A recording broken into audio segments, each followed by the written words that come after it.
வங்கக்கடலில் 23ஆம் தேதியின் காற்றழுத்த தாழ்வு பகுதி உருவாகும் என்று தெரிவிக்கப்பட்ட நிலையில் தற்பொழுது உருவாகியுள்ளது.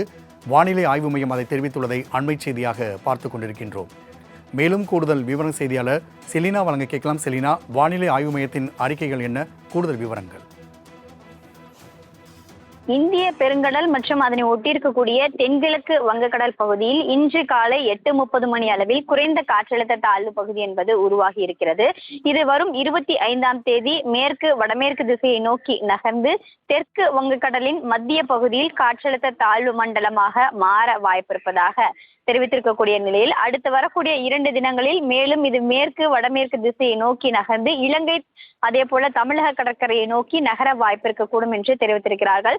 இதன் காரணமாக வரும் 25ஆம் தேதி வரை தமிழ்நாட்டில் கனமழைக்கு வாய்ப்பிருப்பதாகவும் வரும் 26 முதல் 29ஆம் தேதி வரையிலும் தமிழகத்தை பொறுத்தவரையிலும் கனமழை முதல் மிக கனமழைக்கு வாய்ப்பிருக்கக்கூடும் என்றும் இதற்கான மஞ்சள் நிற எச்சரிக்கை என்பது விடுக்கப்பட்டிருக்கிறது. தமிழகத்தை பொறுத்தவரையிலும் வடகிழக்கு பருவமழை தீவிரமடைந்து கொண்டே வரக்கூடிய நிலையில் கடலோர மாவட்டங்களை பொறுத்தவரையிலும் தொடர்ச்சியாக மழைக்கான வாய்ப்பிருக்கக்கூடும் என்று தெரிவித்திருந்தார்கள்.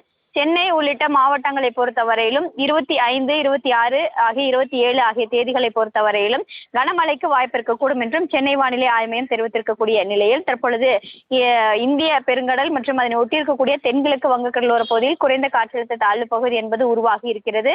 இதன் காரணமாக தமிழகத்தில் 25ஆம் தேதி கனமழைக்கும் 26லிருந்து 29ஆம் தேதி வரையிலும் கனம் முதல் மிக கனமழைக்கு வாய்ப்பிருக்கக்கூடும் என்றும் இந்திய வானிலை ஆய்வு மையம் தெரிவித்திருக்கிறது.